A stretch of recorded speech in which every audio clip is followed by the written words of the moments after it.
রিজিকের সমস্যা, তাকওয়া অবলম্বন করো, আমি আল্লাহ রিজিকের পথ খুলে দিব।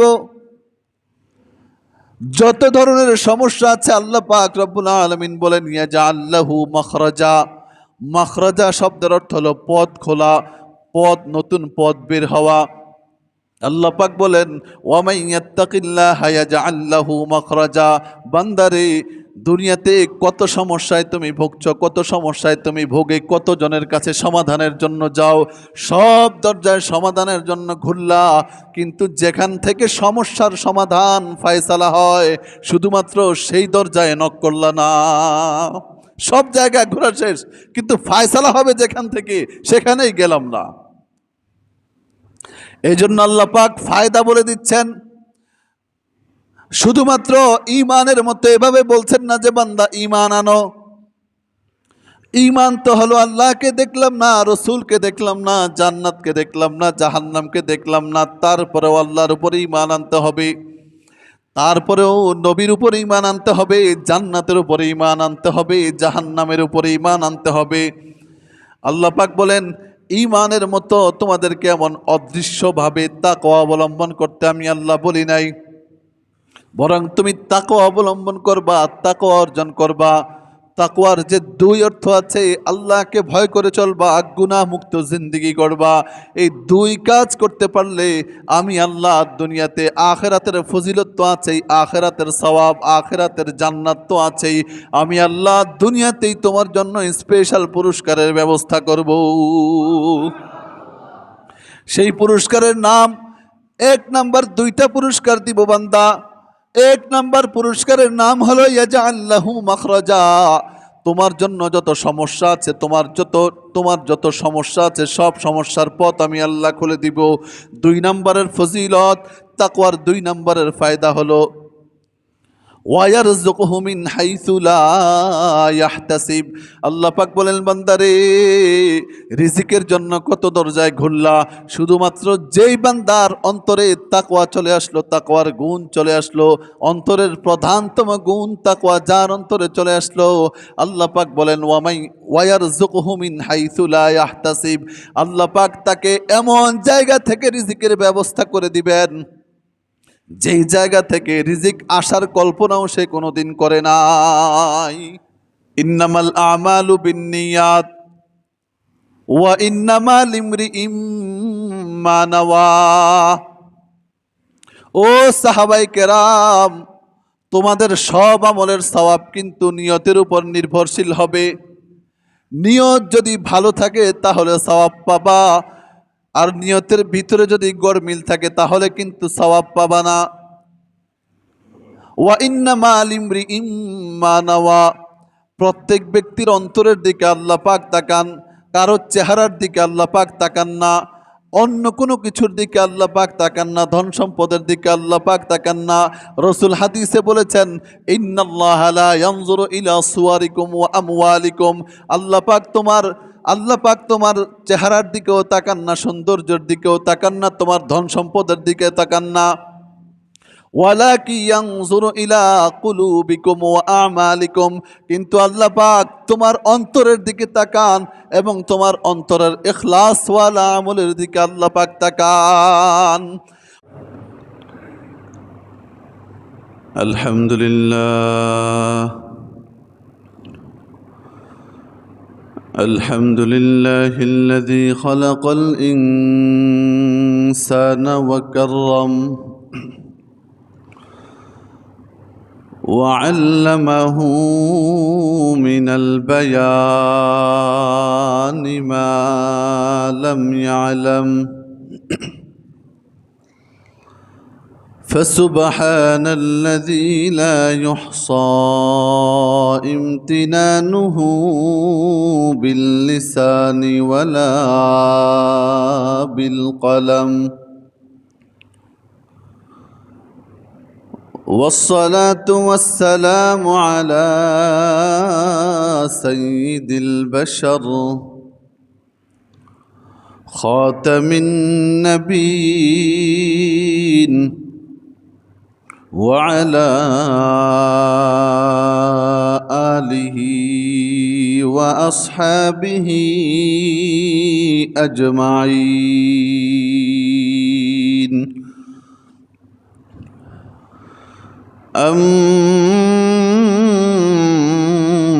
أما بعد فأعوذ بالله من الشيطان الرجيم.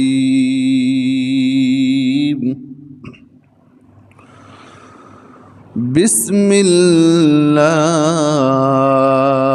الرحمن الرحيم.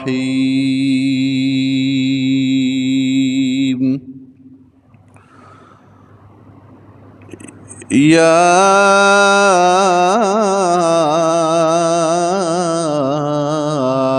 أيها الذين آمنوا اتقوا الله.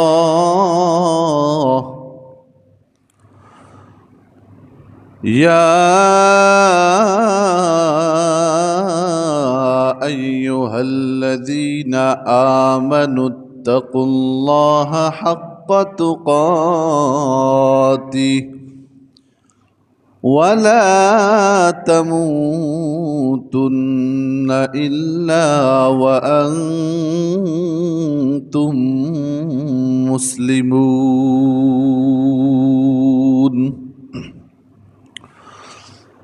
وقال الله تعالى في آية أخرى: ومن يتق الله يجعل له مخرجا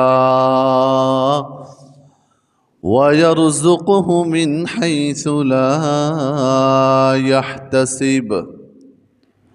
صدق الله العظيم وصدق رسوله النبي الكريم، ونحن على ذلك لمن الشاهدين والشاكرين والذاكرين، والحمد لله رب العالمين. সবাই দুরূদে ইব্রাহিম পড়ি। اللهم صل على محمد وعلى آل محمد كما صليت على إبراهيم وعلى آل إبراهيم إنك حميد مجيد. اللهم بارك على محمد وعلى آل محمد كما باركت على إبراهيم وعلى آل إبراهيم إنك حميد مجيد.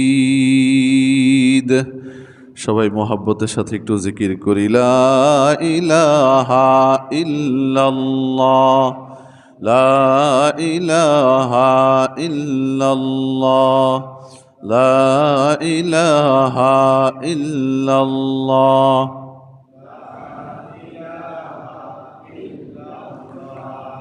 لا إله إلا الله، لا إله إلا الله، لا إله إلا الله.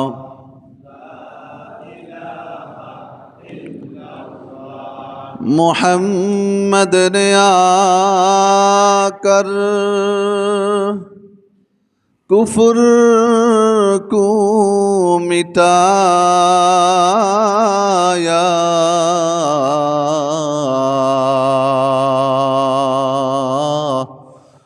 کفر کو مٹا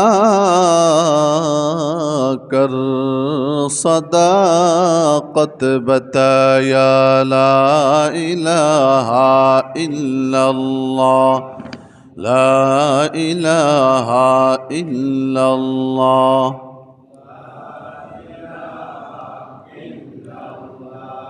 لا إله إلا الله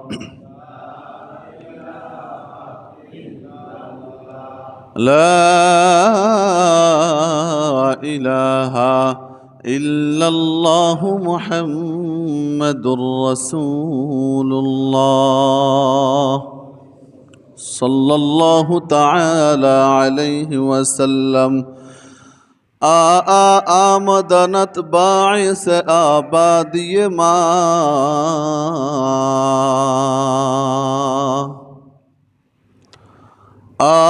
آمدنت باعث آبادی ماں کہ کسے چیز بجست یاج تو در خانہ ماں در دو جہاں غیر خدا یار نداریم در دو جہاں غیر خدا یار نداریم جز یاد خدا ہیچ دیگر کار نداریم جز یاد خدا ہیچ دیگر کار نداریم আলহামদুলিল্লাহ রব্বে কায়নাতের দরবারে অসংখ্য অগণিত শুকরিয়া যে মহান মালিক আমাদেরকে আজ পর্যন্ত এখন পর্যন্ত হায়াতে বাঁচিয়ে রেখেছেন, সুস্থ রেখেছেন। দুনিয়াবি কাজকর্ম থেকে ফারিগ করে অবসর করে জুমার নামাজের নির্ধারিত সময়ের বেশ কিছুক্ষণ পূর্বে পৃথিবীর সর্বশ্রেষ্ঠ জায়গা মসজিদে এসে কিছু কথা বলবার শুনবার তৌফিক দান করেছেন। আমরা দিল থেকে শুকরিয়া তান পড়ি আলহামদুলিল্লাহ। সাথে সাথে লাখো কোটি দরুদ সালামের হাদিয়া পেশ করছি আকাই নামদার তাজেদার মদিনা মুহাম্মদ আরবি সাল্লাল্লাহু আলাইহি ওয়াসাল্লামের প্রতি সবাই মোহাব্বতের সাথে পড়ি সাল্লাল্লাহু আলাইহি ওয়াসাল্লাম সাল্লাল্লাহু আলাইহি ওয়াসাল্লাম সাল্লাল্লাহু আলাইহি ওয়াসাল্লাম। এবং দরুদ সালামের হাদিয়া পেশ করছি সাহাবাই কেরাম থেকে নিয়ে আজ পর্যন্ত যাদের অক্লান্ত মেহনতার পরিশ্রমের বদৌলতে দ্বীন ইসলাম ও শরীয়ত আমাদের কাছ পর্যন্ত পৌঁছেছে। আল্লাহ পাক তাদের কবরগুলোকে নূর দিয়ে ভরপুর করে দেন। আমি কোরআনুল করিম থেকে প্রসিদ্ধ দুইখানা আয়াতে কারিমা তিলাওয়াত করেছি। আল্লাহ পাক যেন এই আয়াতের পরিপূর্ণ নূর এবং হিদায়াত আমাদেরকে নসিব ফরমান। এমন কিছু কথা জবান দিয়ে বের করে দেন যে কথাগুলো আমার প্রয়োজন, আপনাদের প্রয়োজন, এবং সেই কথাগুলোর উপর আল্লাহ পাক সর্বপ্রথম আমাকে এবং আপনাদেরকে আমল করার তৌফিক দান করেন।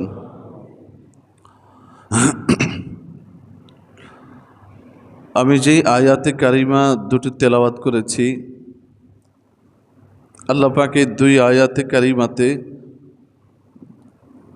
পৃথিবীর সমস্ত মানুষকে নয়, শুধু মুমিনদেরকে লক্ষ্য করে, যারা মুসলমান তাদেরকে লক্ষ্য করে আল্লাহ পাক একটা বিশেষ গুণের দিকে দৃষ্টি আকর্ষণ করতে চেয়েছেন।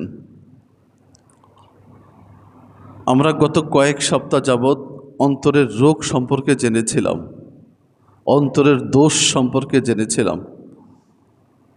এখন আমরা অন্তরের কিছু গুণ জানব। দোষগুলো থেকে বেঁচে থাকতে হবে আর গুণগুলো অর্জন করতে হবে। অন্তরের যে গুণগুলো আছে, যে গুণগুলোর মাধ্যমে আমার অন্তরটা কোরআনের ভাষায়, আল্লাহ পাকের ভাষায় কলবে সালিম হবে, বিশুদ্ধ আত্মায় পরিণত হবে, যে গুণগুলোর মাধ্যমে, এর ভিতরে অন্যতম একটা গুণ হলো তাকওয়া। কি নাম? আমি যে আয়াতে কারিমা তিলাওয়াত করেছি, আল্লাহ পাক রব্বুল আলামিন এই আয়াতে কারিমা সহ কোরআনুল কারিমে বিভিন্ন জায়গায় বারবার আল্লাহ পাক তাকওয়ার কথা বলেছেন। তাকওয়ার কয়েকটা অর্থ হতে পারে। আমরা সাধারণত দুটো অর্থ নিয়ে থাকি এবং আজকে আমরা দুটো অর্থ নিয়ে কথা বলবো। একটা অর্থ হলো আল্লাহকে ভয় করা, আরেকটা অর্থ হলো গুনাহ থেকে বেঁচে থাকা। তাকওয়ার অর্থ কয়টা? দুইটা। তাহলে কেউ যদি কাউকে তাকওয়ার কথা বলে, তুমি তাকওয়া অর্জন করো, তাহলে এখানে দুইটা অর্থ উদ্দেশ্য হতে পারে। আল্লাহকেও ভয় করো এবং গুনাহ থেকেও বেঁচে থাকো। তো অন্তরের দোষ সম্পর্কে, রোগ সম্পর্কে আলোচনা করতে গিয়ে আমরা যেমন বলেছিলাম, প্রথমে অন্তরের সবচেয়ে মারাত্মক রোগের নাম হলো অহংকার। ঠিক এর বিপরীতে আমরা অন্তরের দোষগুলো আলোচনা করে শেষ করেছি। এখন আমরা বিপরীত দিকে গুণগুলো নিয়ে যদি আলোচনা করতে যাই, তাহলে সর্বপ্রথম যে গুণের কথা আসবে এবং সর্বপ্রথম আলোচনায় আসার দাবিদার যে গুণ, সেটার নাম হলো তাকওয়া। আল্লাহ পাক কোরআনুল কারিমে বিভিন্নভাবে তাকওয়ার কথা বলেছেন। বেশিরভাগ জায়গায় বলেছেন মুমিনদেরকে, হে মুমিনরা তোমরা আল্লাহকে ভয় করো। ইয়া আইয়ুহাল্লাযীনা আমানুত্তাকুল্লাহ। কোরআনের জায়গায় জায়গায় যারা কোরআন পড়ে অভ্যস্ত, তারা হয়তো বহুবার এই আয়াতে কারিমা পড়েছেন, এই শব্দটুকু পড়েছেন, ইত্তাকুল্লাহ। আল্লাহ পাক বিভিন্ন শব্দে বলেছেন, আবার কোথাও কোথাও সরাসরি বলেন নাই যে তাকওয়া অবলম্বন করো, তাকওয়া অর্জন করো, এ কথা সরাসরি বলেন না, বরং তাকওয়া অর্জন করলে কি লাভ সেটা বলে দিয়েছেন। মোট কথা আমি বলতে চাচ্ছি, আল্লাহ পাক একভাবে শুধু বলে গেছেন তা নয়, বিভিন্নভাবে আমাদেরকে বুঝাতে চেয়েছেন তাকওয়ার গুরুত্ব, মাহাত্ম্য এবং ফজিলত। আমি যে আয়াতে কারিমা তিলাওয়াত করেছি, আল্লাহ পাক কি বলেন? ইয়া আইয়ুহাল্লাযীনা আমানুত্তাকুল্লাহা হাক্কা তুকাতিহ ওয়ালা তামুতুন্না ইল্লা ওয়া আনতুম মুসলিমুন। ইয়া আইয়ুহাল্লাযীনা আমানুত্তাকুল্লাহা হাক্কা তুকাতিহ ওয়ালা তামুতুন্না ইল্লা ওয়া আনতুম মুসলিমুন। আল্লাহ পাক রব্বুল আলামিন মুমিনদেরকে ডাক দিয়ে বলেন, হে মুমিনরা তোমরা আল্লাহকে ভয় করো, ইত্তাকুল্লাহ। তোমরা মুমিনরা আল্লাহকে ভয় করো। কেমন ভয় করবা? কেমন ভয় করবা? হাক্কা তুকাতিহি, ভয় করার মতো ভয় করো। হে মুমিনরা তোমরা আল্লাহকে ভয় করার মতো ভয় করো। ওয়ালা তামুতুন্না ইল্লা ওয়া আনতুম মুসলিমুন। আল্লাহকে তো ভয় করবা এবং সাথে সাথে এটাও জাইনা রাখো, মুমিন না হয়ে ওয়ালা তামুতুন্না ইল্লা ওয়া আনতুম মুসলিমুন, মুসলমান না হয়ে কিন্তু কবরে আইসো না। ইয়া আইয়ুহাল্লাযীনা আমানু, হে মুমিনরা তোমরা আল্লাহকে ভয় করো। আবার শেষে এসে আল্লাহ বলছেন মুসলমান না হয়ে কিন্তু মৃত্যুবরণ করো না। তার মানে মুমিন হওয়া আর মুসলমান হওয়া দুটা কি নয়, এক জিনিস নয়। আমি মনে মনে আমি মুখে আল্লাহর কথা স্বীকৃতি দিলাম, অন্তরে বিশ্বাস করলাম, আমি মুমিন হয়ে গেলাম, কিন্তু আমি যদি কার্যক্ষেত্রে আমার ইসলামকে আমি প্র্যাকটিক্যাল লাইফে আমি বাস্তবায়ন না করি, তাহলে আমি মুমিন হয়েছে ঠিক, কিন্তু কি হইতে পারি নাই, মুসলমান হইতে পারি নাই। এই জন্য আল্লাহ বলছেন প্রথমে আল্লাহকে ভয় করো। যখন তুমি আল্লাহকে ভয় করবা, তখন তোমার ভিতরে আল্লাহর প্রতি ভয় যখন জাগবে, তখন তোমার ইবাদতের প্রতি আগ্রহ জাগবে। আরেক আয়াতে আল্লাহ পাক রব্বুল আলামিন বলেন, ইয়া আইয়ুহাল্লাযীনা আমানুত্তাকুল্লাহ। يا أيها الذين آمنوا اتقوا الله وقولوا قولا سديدا হে মুমিনরা তোমরা আল্লাহকে ভয় করো এবং সাথে সাথে আরেকটা নসিহত তোমাদেরকে করি ওয়াকুলু কওলান সাদিদা তোমরা সব সময় সত্য কথা বলবা। আর এক আয়াত আল্লাহ পাক রব্বুল আলামিন বলেন ইয়া আইয়ুহাল্লাযীনা আমানুত্তাকুল্লাহ ওয়া কুনু মা'আস সাদিকিন হে মুমিনরা তোমরা আল্লাহকে ভয় করো এবং সাথে সাথে তোমাদেরকে আরেকটা নসিহত করি ওয়া কুনু মা'আস সাদিকিন তোমরা সব সময় সত্যবাদীদের সাথে থাকবা, সব সময় নেককার বান্দাদের সাথে চলবা, সব সময় নেককার বান্দাদের পক্ষে থাকবা।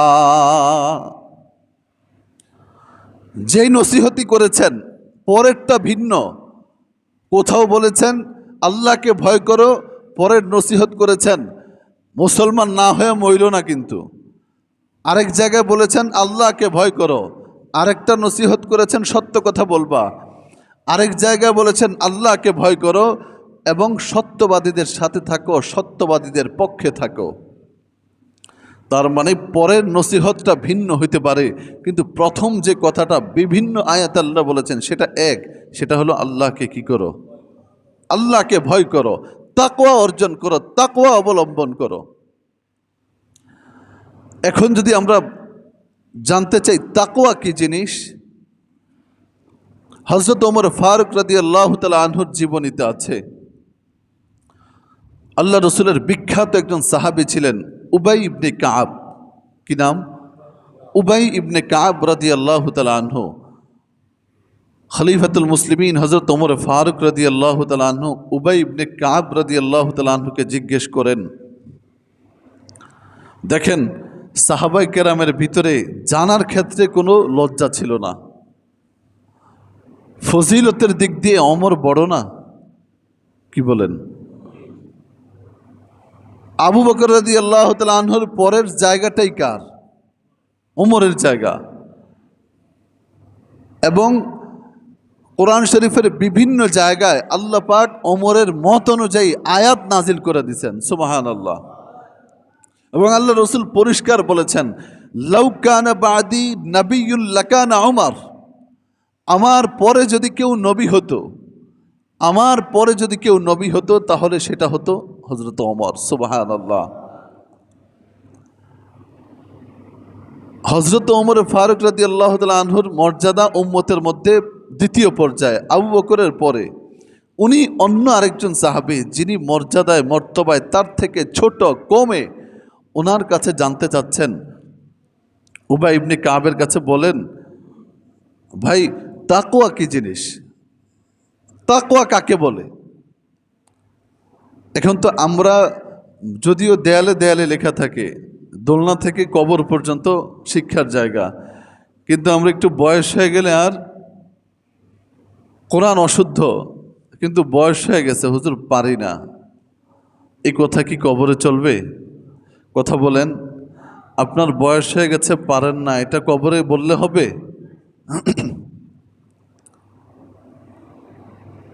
তখন আল্লাহ বলবেন বয়স হয়ে গেছে, তোমারও তো আমি আল্লাহ 60, 70, 80 বছরের হায়াত দিয়েছিলাম, এত বছরে কি করছো? সব কিছু করতে পারলা, আবার কোরআনটা তুমি শিখতে পারো নাই। সব করতে পারছো, দুনিয়াদারি সব বুঝছো, বড় বড় ডিগ্রি নিতে পারছো, সব কিছু পারছো, 60, 70, 80 বছরের জিন্দিগি কত সুন্দর করে কাটে আসছো, শুধুমাত্র আমি আল্লাহর কোরআন, আমি কি বলেছিলাম, আমি আল্লাহ কি বলতে চেয়েছিলাম তোমাকে, সেটা তো দূরের কথা, সেই ইলম জানা তো দূরের কথা, সেটা তো একবার পড়েও দেখলা না, পড়া শিখলাও না। আল্লাহ আমাদেরকে হেদায়েত দান করুক। তো বলছিলাম ওমর রাদিয়াল্লাহু তাআলা আনহু না, শুধু সাহাবায়ে কেরামের কারোই ইলমের ব্যাপারে কারো থেকে জানবে, শিখবে, কারো কাছ থেকে কেউ তাকে ইসলাহ করে দিবে। আমাদের তো এখন মানে ইসলাহ, কেউ কারো একটা দোষ, কারো একটা কথা বলে দিবে, ধরে দিবে, ভাই আপনার এই জিনিসটা হচ্ছে না। আমার কাছে কয়েকজন মুসল্লি এসে একবার বলতেছে, হুজুর কয়েকজন মুরব্বীকে দেখি হাতটা সেজদাতে হাতটা নিচে লাগায় নামাজ পড়ে, এই যে এই তালুটা এটা কি বলে এটাকে, কোনই, এটাকে সেজদাতে গিয়ে নিচে লাগায় নামাজ পড়ে। তো এক মুরব্বী এসে বলছেন, হুজুর আমি পাশের একজনকে বলছি যে তুমি হাতটা উপরে উঠে নামাজ পড়বা, হাদিসে নিষেধ আসছে। সুন্দর করে উনি আমার কাছে দুঃখ করে বলতেছে আর কি। আমি হুজুর আমি খুব ভদ্রভাবে ওকে বলছি, উনি আমার সাথে উল্টো ফায়ার। হ্যাঁ আমি কম জানি, আপনি আমাদের নামাজ শিখাইতে আসছেন, অথচ তার যে ভুলটা ধরলো, এই ভুলটা ধরা সঠিক কিনা বলেন?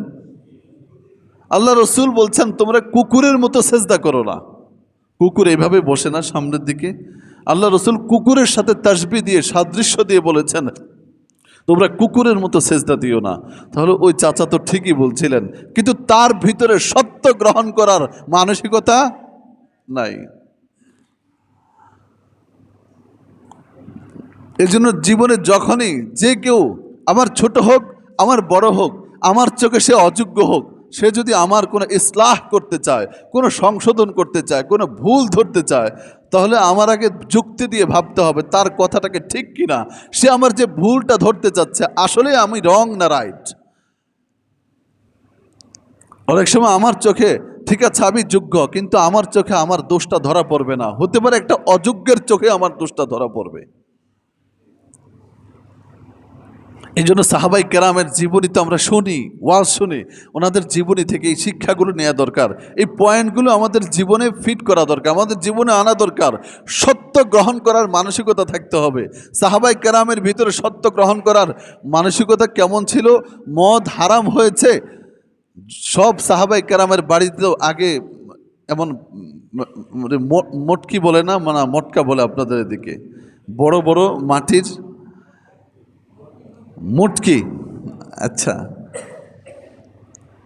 হাদিসের শব্দ ওই সময়ের মটকি ভিন্ন ছিল।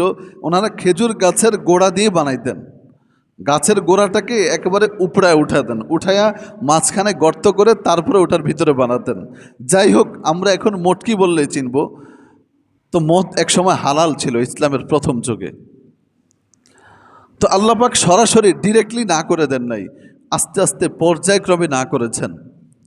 তো যেদিন চূড়ান্তভাবে মদ হারাম হয়ে গেছে, ওনারা এত বছর ধরে খেয়ে আসছেন, এটা তাদের জাতিগত ঐতিহ্য ছিল, এত বছর ধরে খেয়ে আসছেন, এটা ছাড়তে তো কিছুটা সময় লাগার কথা, তাই না?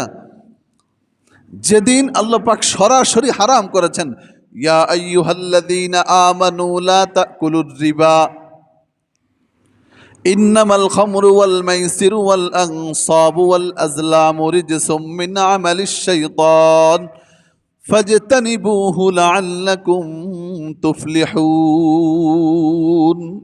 এই আয়াত আল্লাহ পাক যেদিন নাজিল করেছেন যে মদ জুয়া এগুলো হারাম, ফাজতানিবুহ এগুলো থেকে তোমরা বেঁচে থাকো, এই আদেশটা সাহাবাই কেরামের কানে যাওয়ার সাথে সাথে প্রত্যেকে ওই মজলিস থেকে উঠে গিয়ে যার বাড়িতে যা ছিল সব কিছু পিটায় ভেঙে ফেলছে।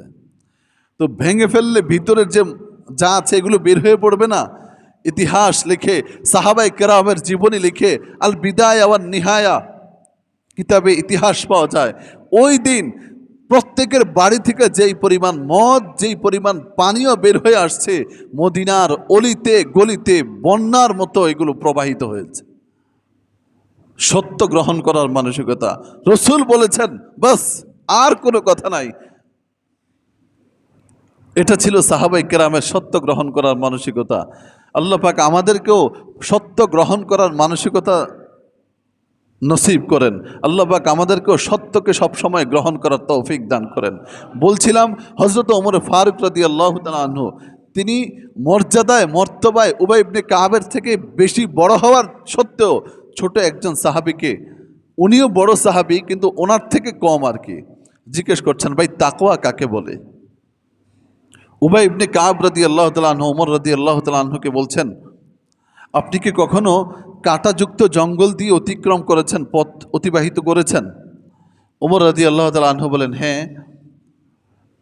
উনি জিজ্ঞেস করলেন, কিভাবে? আপনি ওই পথে কিভাবে গেছেন? ওমরে ফারুক বলেন, আমি ওই পথে যাওয়ার সময় আমার কাপড় চোপড় যা আছে সব কিছু একেবারে গুছিয়ে তারপরে আমি সেই পথ দিয়ে অতিক্রম করেছি, যেন আমার গায়ে কোনো দিক থেকে কাটা ময়লা ছিটাফোঁটা লেগে না যায়। উবাই ইবনে কাব এই উত্তর শোনার পরে বলছেন, এটাই হলো তাকওয়া। দুনিয়াতেও আল্লাহ পাক বিভিন্ন ধরনের ফিতনা ফাসাদ, দুনিয়াতেও আল্লাহ পাক আপনাকে পাঠাইছেন বিভিন্ন ধরনের ফিতনা ফাসাদ, কাটাও সাথে পাঠাইছেন, আপনাকে পাঠাইছেন আল্লাহ পাক সাথে সাথে দুনিয়াতে বিভিন্ন ধরনের হারাম, বিভিন্ন ধরনের শয়তানের মাধ্যমে বিভিন্ন ধরনের অসওয়াসাও পাঠাইছেন। জাহান্নামের পথ যেটা, সেই পথে যাওয়ার জন্য যে কাঁটাযুক্ত পথ সেটাও আল্লাহ দিয়েছেন আপনাকে। দুনিয়াতে এই গুনাহগুলো হলো এক একটা কাঁটা। গুনাহগুলো কি? এক একটা কাঁটা। আপনি গুনাহমুক্ত পথ যেটা, দুনিয়ার পথটাই হলো কাঁটাযুক্ত পথ, গুনাহযুক্ত পথ।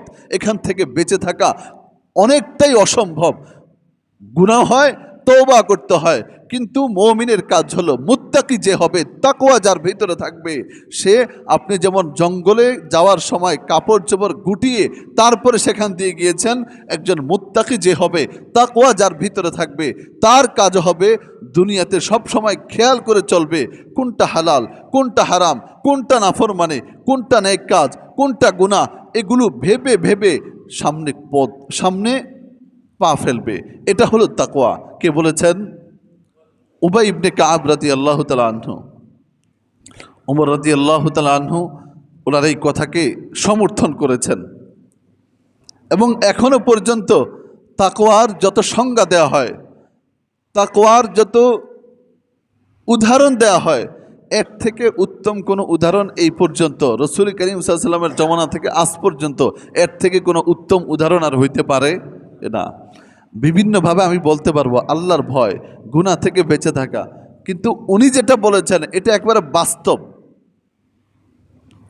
একটা ময়লাযুক্ত জায়গা, এটা আমার পার হয়েই যাওয়া লাগবে। আমি কিভাবে যাব? আমার জুব্বা যেমনি আছে এমনি হাঁটা ধরবো, নাকি একটু হলেও উপরে উঠাতে হবে? একটু হলেও, এটাই হলো এই জায়গার তাকওয়া। আমি মসজিদে আসার সময় 3-4টা কুকুর রাস্তায় পড়ে আছে, আমি কি আসার সময় মানে এমনভাবে অসতর্কের মতো হেঁটে আসব যে আমার গায়ে এগুলোর ময়লা লেগে যাবে? বরং আমি পাশ কাটিয়ে অন্য দিক দিয়ে আসব। এটাই হলো এই জায়গার তাকওয়া। ঠিক ওমর ফারুক রাদিয়াল্লাহু তাআলা আনহু বলেন, তোমরা যদি কেউ মুত্তাকি হতে চাও তাহলে জীবনের প্রতিটা ক্ষেত্রে এটা খেয়াল করো যে কোনটা গুনাহ আর কোনটা নেক কাজ। গুনাহগুলো থেকে বিরত থাকো, নেক কাজগুলো করো, বাস তোমার আর কোনো কিছু লাগবে না। উদখুলুল জান্নাতা বিসালাম, শান্তিতে নিরাপদে জান্নাতে প্রবেশ করো। সুবহানাল্লাহ। আল্লাহ। তো বলছিলাম তাকওয়ার কথা। তাকওয়ার অর্থ কয়টা? দুইটা। একটা হলো আল্লাহকে ভয় করা, আরেকটা হলো গুনাহ থেকে বেঁচে থাকা। আমরা দোনো অর্থে আমল করার চেষ্টা করব। আল্লাহকে ভয় করি, ভাই, আল্লাহকে ভয় করি। আল্লাহ আমাকে দেখছেন, আমি কি করছি না করছি প্রত্যেক মুহূর্তে মুহূর্তে কে দেখছেন? কেউ যেটা দেখে না সেটাও কে দেখেন? কেউ যেটা শোনে না সেটাও কে শোনেন? কেউ যেটা জানে না সেটাও আল্লাহ জানেন। আল্লাহকে ফাঁকি দেওয়ার মতো, আল্লাহ থেকে লুকানোর মতো সাধ্য দুনিয়াতে কারো নাই। এজন্য আল্লাহকে ভয় করা দরকার। আমার আল্লাহ আমারে দেখতেছেন। আল্লাহ রসুল হাদিসে মানুষকে আল্লাহ পাকের ভয় অন্তরে জাগানোর জন্য আল্লাহ রসুল বলেছেন, আরে দুনিয়ার মানুষ শুধু আল্লাহ পাকের ইলম কতটা বিস্তৃত এটা বোঝার জন্য আল্লাহ রসুল বলেছেন। আল্লাহ কোরআনে বলেছেন, ওয়ালা ইয়াউদুহু হিফযুহুমা ওয়া হুয়াল আলিয়্যুল আযীম। 7 আসমান 7 জমিন সব কিছু আল্লাহ পাকের ইলম দিয়ে বিস্তৃত, সব কিছু আল্লাহ পাকের ইলম দিয়ে বেষ্টিত। আল্লাহ পাকের ইলমের বাহিরে কোনো কিছু নাই। আল্লাহ রসুল বলেন, 7 স্তবক মাটির নিচে একটা কালো পিপিলিকা যে হাঁটে সেটাও আল্লাহ পাক দেখেন। সুবহানাল্লাহ বলবেন না? 7 স্তবক মাটির নিচে একটা কালো পিপিলিকা, ছোট্ট পিপিলিকা পা শব্দ করে যে হাঁটে, সে পায়ের শব্দ পর্যন্ত আল্লাহ শোনেন। সুবহানাল্লাহ। তাহলে আমি কি করছি, আপনি কি করছেন সেটা আল্লাহ দেখেন না? এই জন্য বলছিলাম অন্তরের যে গুণগুলো আছে, সর্বপ্রথম এবং প্রধানতম গুণ হলো তাকওয়া অর্জন করা, মুত্তাকি হওয়া, আল্লাহকে ভয় করা এবং গুনাহ থেকে বেঁচে থাকা। এই কাজটুকু যদি আমরা করতে পারি, আল্লাহ পাক কুরআনুল কারীমে কয়েকটা ফজিলত বলেছেন। যদি কেউ তাকওয়া অর্জন করতে পারে কি হবে? বিসমিল্লাহির রহমানির রহিম। ومن يتق الله يجعل له مخرجا ويرزقه من حيث لا يحتسب ومن يتوكل على الله فهو حسبه। আল্লাহ পাক রব্বুল আলামিন বলেন, ও দুনিয়ার মানুষ, ومن يتق الله يجعل له مخرجا, যে বান্দা আল্লাহকে ভয় করে চলবে, যে বান্দা তাকওয়া অর্জন করবে, তাকওয়া অবলম্বন করবে, যে বান্দা আল্লাহকে ভয় করে করে চলবে, ইয়াজআল লাহু মাখরাজা, আল্লাহ পাক বলেন ওই বান্দার জন্য আমি আল্লাহ যত ধরনের বিপদ তার জন্য দুনিয়াতে আছে, সব বিপদগুলোকে আমি আল্লাহ সহজ করে দিব। আমি আল্লাহ তার যত সমস্যা আছে সমস্যার পথ খুলে দিব। রিজিকের সমস্যা, তাকওয়া অবলম্বন করো, আমি আল্লাহ রিজিকের পথ খুলে দিব। যত ধরনের সমস্যা আছে আল্লাহ পাক রব্বুল আলামিন বলেন ইয়াজআল লাহু মাখরাজা। মাখরাজা শব্দের অর্থ হলো পথ খোলা, পথ, নতুন পথ বের হওয়া। আল্লাহ পাক বলেন ওয়ামান ইয়াত্তাকিল্লাহা ইয়াজআল লাহু মাখরাজা। বান্দারে, দুনিয়াতে কত সমস্যায় তুমি ভুগছো, কত সমস্যায় তুমি ভোগে, কত জনের কাছে সমাধানের জন্য যাও, সব দরজায় সমাধানের জন্য ঘুরলা, কিন্তু যেখান থেকে সমস্যার সমাধান ফায়সালা হয় শুধুমাত্র সেই দরজায় নক করলা না। সব জায়গায় ঘোরা শেষ, কিন্তু ফায়সালা হবে যেখান থেকে, সেখানেই গেলাম না। এই জন্য আল্লাহ পাক ফায়দা বলে দিচ্ছেন। শুধুমাত্র ঈমানের মতো এভাবে বলছেন না যে বান্দা ঈমান আনো।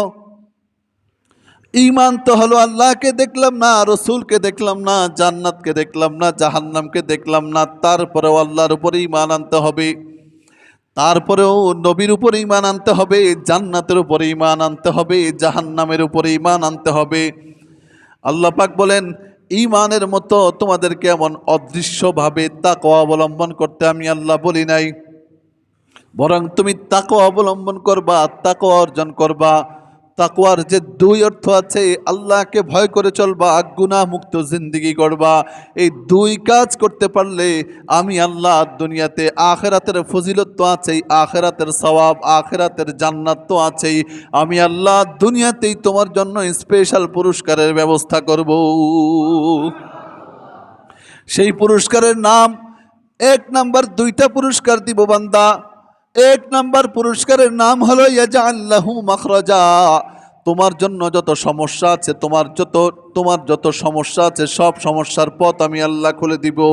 দুই নাম্বারের ফজিলত, তাকওয়ার দুই নাম্বারের ফায়দা হলো ওয়ায়ারযুকুহু মিন হাইসু লা ইয়াহতাসিব। আল্লাহ পাক বলেন বান্দারে, রিজিকের জন্য কত দরজায় ঘুরলা, শুধুমাত্র যেই বান্দার অন্তরে তাকওয়া চলে আসলো, তাকওয়ার গুণ চলে আসলো, অন্তরের প্রধানতম গুণ তাকওয়া যার অন্তরে চলে আসলো, আল্লাহ পাক বলেন ওয়ায়ারযুকুহু মিন হাইসু লা ইয়াহতাসিব। আল্লাহ পাক তাকে এমন জায়গা থেকে রিজিকের ব্যবস্থা করে দিবেন যেই জায়গা থেকে রিজিক আসার কল্পনাও সে কোনোদিন করে নাই। সুবহানাল্লাহ বলবেন না? এমন জায়গা থেকে রিজিকের ব্যবস্থা করে দিবেন, এমন জায়গা থেকে রিজিক পাঠিয়ে দিবেন যেই জায়গা থেকে রিজিক আসার মতো কল্পনাও সে কোনোদিন করে নাই, যেই জায়গা থেকে ফায়দা আসার মতো, উপকার আসার মতো কল্পনাও কোনোদিন সে করে নাই। আল্লাহ পাক বলেন বান্দারে, তোমাকে আমি আল্লাহ এমন অকল্পনীয় আমি আল্লাহ তোমাকে নিয়ামত দান করব, শুধুমাত্র তুমি তোমার অন্তরে আমি আল্লাহর ভয়টা ঢুকায় ফেলো। আল্লাহকে ভয় করলে, আল্লাহর ভয় যদি অন্তরে ঢুকাইতে পারি, লাভ কার? আমার না আল্লাহর? বলেন, আমার লাভ। আল্লাহর খাজিনা থেকে যদি আমি নিতে পারি আমার লাভ, না নিতে পারলে আমার ক্ষতি। এই জন্য আল্লাহ পাক পরিষ্কার বলছেন, বলেন না আমরা কত ধরনের সমস্যায় থাকি না। আল্লাহ যে এখানে বলছেন মাখরাজা, এখানে তো স্পষ্ট করে উল্লেখযোগ্যভাবে দুই একটার কথা বলেন নাই, বলছেন মাখরাজা। যত ধরনের বিপদ থাকতে পারে, যত ধরনের সমস্যা মুশকিলাত থাকতে পারে, সব কিছুর পথ আমি আল্লাহ খুলে দিব, সব কিছুর সমাধানের পথ খুলে দিব। তাহলে কেউ যদি অসুস্থ হয়, আল্লাহর কথা অনুযায়ী কি বোঝা যায়, সেও যদি তাকওয়ার পথে চলে, আল্লাহ পাকের ভয় এবং গুনাহমুক্ত জিন্দিগি গড়ে, তাহলে তার জন্য আল্লাহ সুস্থতার পথ খুলে দিবেন কিনা। কেউ একটা বিপদে পড়ে গেছে, তার এই বিপদ থেকে উদ্ধারের পথ আল্লাহ খুলে দিবেন। একটা সমস্যায় পড়ে গেছে, সমস্যা থেকে উদ্ধারের পথ আল্লাহ খুলে দিবেন। শুধুমাত্র কি করতে হবে, তাকওয়া অর্জন করতে হবে। তাকওয়া মানে আমরা তো মনে করি তাকওয়া বললে, মুত্তাকি বললে এটা পীরদের কাজ, এটা মুরব্বী যারা হুজুরদের কাজ, মুরব্বীদের কাজ। অথচ তাকওয়া ছাড়া আপনার আমল নামায় সওয়াব, এই যে এতদিন যত কথা আমরা শুনলাম, এর দ্বারা কি বোঝা গেল, যদি আল্লাহ পাকের ভয় না থাকে, আল্লাহ পাকের হাজিরি না থাকে, আমাকে আল্লাহ পাক দেখছেন, এগুলো যদি না থাকে অন্তরে, তাহলে আমার ইবাদতই কবুল হবে না, ঠিক না?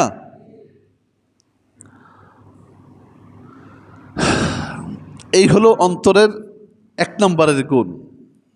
আমরা দুইটা গুণের কথা আলোচনা করব বলেছিলাম। আরেকটা গুণের নাম হলো ইখলাস। আরেকটা গুণের নাম কি? ইখলাস। গত সপ্তাহে কিছু কথা হয়েছিল ইখলাস সম্পর্কে। ইখলাস মানে যা কিছু করব কার জন্য করব? কথা বলেন, কার জন্য করব? قل إن صلاتي ونسكي ومحياي ومماتي لله رب العالمين। ইখলাসের একেবারে বাস্তব রূপটা আল্লাহ পাক এই আয়াতে বলে দিয়েছেন। কুল ইন্না সালাতি, হে রাসূল আপনি উম্মতকে জানায় দেন, প্রত্যেকটা মানুষের মনের বাসনা, প্রত্যেকটা মানুষের মনের কামনা, প্রত্যেকটা মানুষের অন্তরের কথা যেন এটা হয়, ইন্না সালাতি নিশ্চয় আমার নামাজ, ওয়া নুসুকি নিশ্চয় আমার কোরবানি, নিশ্চয় আমার হজ, ওয়া মাহইয়ায়া ওয়া মামাতি নিশ্চয় আমার বেঁচে থাকা, নিশ্চয় আমার মৃত্যুবরণ করা, এই সব কিছু লিল্লাহি রাব্বিল আলামিন। কার জন্য? আরো জোরে বলেন, কার জন্য? একমাত্র ওই আল্লাহ পাকের জন্য, যিনি জগৎ সমূহের প্রতিপালক।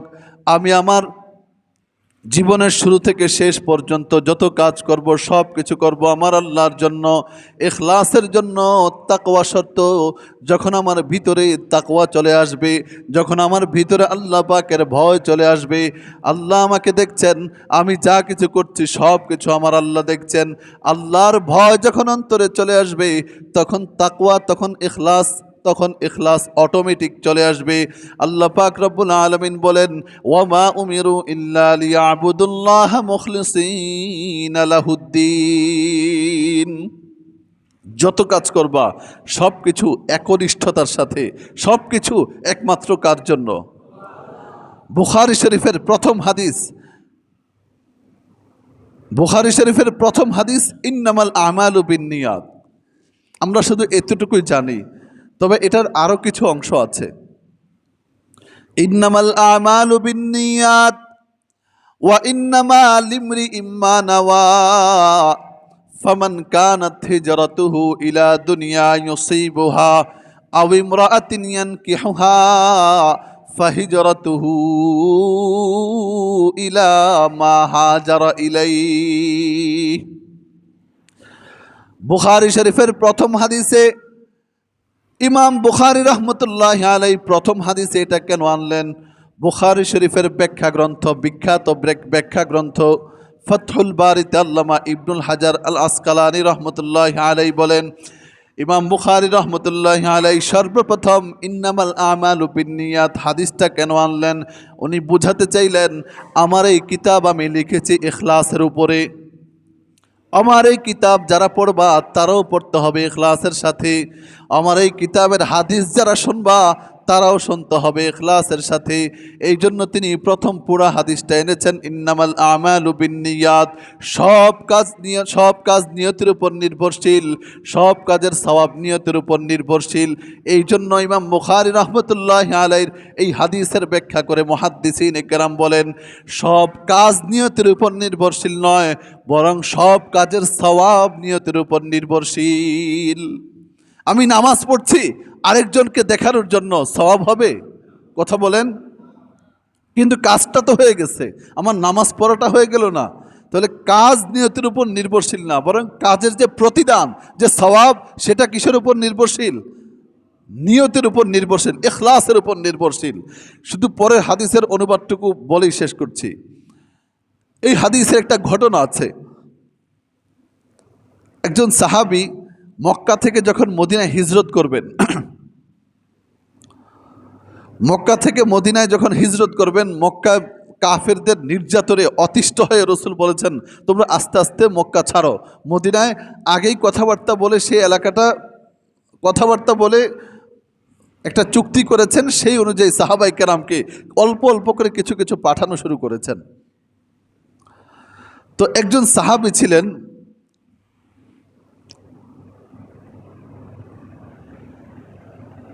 সাহাবীর সম্মানার্থে, এবং যেই মহিলা সাহাবী ছিলেন তার সম্মানার্থে এই নামটা, ইতিহাসে নামটা স্পষ্ট, কিন্তু তারপরেও নামটা গোপন রাখা হয়েছে। একজন সাহাবী ছিলেন, তিনি একটা মহিলাকে বিয়ে করতে চেয়েছিলেন। ওই মহিলাটাকে সে বিয়ে করার আগে সে মদিনায় হিজরত করে চলে গেছে। ওই মহিলার নাম বলা হয় উম্মে সুলাইম। তার নাম উল্লেখ করা হয় নাই, কিন্তু এভাবে বলা হয় উম্মে সুলাইম, মানে সুলাইমের মা। তো ওই মহিলা আগেই মদিনায় চলে গেছে, আর ওই সাহাবী মক্কায় থেকে গেছেন। এখন সাহাবীরা যখন দলে দলে হিজরত করছেন, সাহাবায়ে কেরাম তো হিজরত করছেন কিসের জন্য? রসুল আদেশ করেছেন, রসুল বলেছেন, রসুলের কথা মানতে হবে এই জন্য। কিন্তু ওই সাহাবীর মনেও রসুলের কথা বাস্তবায়ন এটাই ছিল, কিন্তু তার মনে আরেকটাও ছিল, সেটা হলো আমি মদিনায় গেলেই না ওই মহিলাকে কি করতে পারবো? বিয়ে করতে পারবো। এই কথা আল্লাহ পাক জিবরাইল আলাইহিস সালামের মাধ্যমে রসুল করিম সাল্লাল্লাহু আলাইহি সাল্লামকে জানায় দিয়েছেন। সাথে সাথে রসুল করিম সাল্লাল্লাহু আলাইহি সাল্লাম পরের মজলিসে সাহাবায়ে কেরামকে ডেকে এই হাদিসটা শোনাইছেন, ইন্নামাল আমালু বিন্নিয়াত ওয়া ইন্নামা লিমরিইম মা নাওয়া। ও সাহাবায়ে কেরাম, তোমাদের সব আমলের সওয়াব কিন্তু নিয়তের উপর নির্ভরশীল হবে। নিয়ত যদি ভালো থাকে তাহলে সওয়াব পাবা, আর নিয়তের ভিতরে যদি গড়মিল থাকে তাহলে কিন্তু সওয়াব পাবা না। ওয়া ইন্নামা লিমরিইম মা নাওয়া, প্রত্যেক ব্যক্তির অন্তরের দিকে আল্লাহ পাক তাকান, কারো চেহারার দিকে আল্লাহ পাক তাকান না, অন্য কোনো কিছুর দিকে আল্লাহ পাক তাকান না, ধন সম্পদের দিকে আল্লাহ পাক তাকান না। রসুল হাদিসে বলেছেন, ইন্নাল্লাহা লা ইয়ানজুরু ইলা সুওয়ারিকুম ওয়া আমওয়ালিকুম, আল্লাহ পাক তোমার চেহারার দিকেও তাকান না, সৌন্দর্যের দিকেও তাকান না, তোমার ধন সম্পদের দিকে তাকান না। ওয়ালাকি ইয়ানজুরু ইলা কুলুবিকুম ওয়া আমালিকুম, কিন্তু আল্লাহ পাক তোমার অন্তরের দিকে তাকান এবং তোমার অন্তরের ইখলাস ওয়ালা আমলের দিকে আল্লাহ পাক তাকান। ওয়া ইন্নামা লিমরিইম মা নাওয়া ফামান কানাত হিজরাতুহু ইলা দুনিয়া ইউসিবুহা, যদি কেউ মক্কা থেকে দুনিয়া পাওয়ার জন্য হিজরত করো তাহলে তুমি দুনিয়া পেয়ে যাবা। ফামান কানাত হিজরাতুহু ইলা দুনিয়া ইউসিবুহা আও ইমরাআতিন ইয়ানকিহুহা, অথবা তোমাদের ভিতরে যদি কেউ কোনো মহিলাকে বিয়ে করার জন্য মক্কা থেকে মদিনায় হিজরত করো তাহলে তুমি সেই মহিলাকেও বিয়ে করতে পারবা। ফাহিজরাতুহু ইলা মা হাজারা ইলাইহি, যে নিয়তে হিজরত করবা সেটাই পাবা, কিন্তু আখিরাতের সওয়াব তোমরা পাইবা না। ওয়া মা লাহুম ফিল আখিরাতি মিন খালাক, আল্লাহ পাকের আয়াত, ওয়া মিনহুম মান ইয়াকুলু রাব্বানা আতিনা ফিদ দুনিয়া ওয়া মা লাহু ফিল আখিরাতি মিন খালাক। দুনিয়াতে যারা নিয়তের গড়বড় নিয়ে ইবাদত করেছে, দুনিয়াতে যারা অন্তরটাকে পরিশুদ্ধ করে নাই, অন্তরটাকে পরিশুদ্ধ না করে ইবাদত করেছে, অন্তরের ভিতরে অহংকারের রোগ ছিল, অন্তরের ভিতরে হাসাদের রোগ ছিল, অন্তরের ভিতরে তাকওয়ার গুণ ছিল না, অন্তরের ভিতরে ইখলাসের গুণ ছিল না। আল্লাহ পাক রব্বুল আলামিন বলেন এবং রসুল করিম সাল্লাল্লাহু আলাইহি ওয়াসাল্লাম হাদিসেও বলেছেন, ওই বান্দার সারা জীবনের কোনো ইবাদত কাজে আসবে না, আমলনামা ভর্তি ইবাদত নিয়ে উঠা সত্ত্বেও খালি হাতে জাহান্নামে যাওয়া লাগবে। নাউজুবিল্লাহ বলবেন না? এই জন্য আমরা অন্তরের এই দুইটা গুণ অর্জন করার চেষ্টা করবো ইনশাআল্লাহ, ঠিক আছে? এবং বিগত কয়েক সপ্তাহ যে অন্তরের দোষগুলো বলা হয়েছিল সেগুলো থেকে বেঁচে থাকব।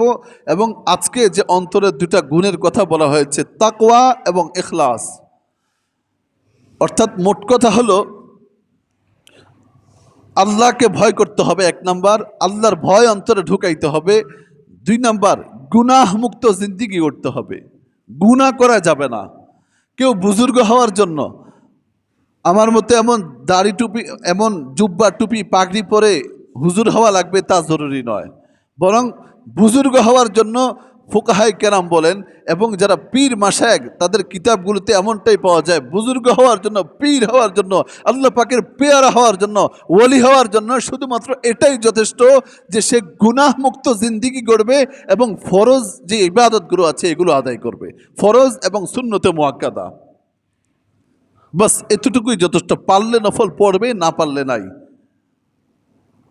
তবে নফল পড়ার চেয়ে গুনাহ থেকে বেঁচে থাকা এটা জরুরি। এজন্য আমার আজকের কথার শেষ কথা এবং খোলাসা কথা, আমরা অন্তরের দোষগুলো থেকে বেঁচে থাকব, অন্তরটাকে দোষমুক্ত কলবে সালিম বানানোর চেষ্টা করব এবং অন্তরের যে গুণগুলো আছে, আজকে বিশেষ করে দুটো গুণের কথা বলা হয়েছে, তাকওয়া এবং ইখলাস। অর্থাৎ এক নাম্বার আল্লাহর ভয় অন্তরে ঢোকাতে হবে, দুই নম্বরে গুনাহমুক্ত জিন্দেগি করতে হবে, তিন নম্বরে আমার জীবনের যত কাজ, যত ইবাদত, যা কিছু আছে, আমার বেঁচে থাকা, মৃত্যুবরণ করা, আমার নামাজ, আমার হজ, যাকাত, দান, কোরবানি, যা কিছু আছে সব কার জন্য? আল্লাহ পাক আমাদের অন্তরটাকে ইখলাস দিয়ে ভরপুর করে দেন। আল্লাহ পাক আমাদের অন্তরটাকে, আমাদের জীবনটাকে গুনাহ মুক্তভাবে গড়ার তৌফিক দান করেন। আল্লাহ পাক আমাদের অন্তরটাকে আল্লাহ পাকের ভয় দিয়ে ভরপুর করে দেন। আল্লাহ পাক আমাদের অন্তরটাকে আল্লাহ পাকের ইশক এবং মারেফাতের দৌলত দিয়ে ভরপুর করে দেন।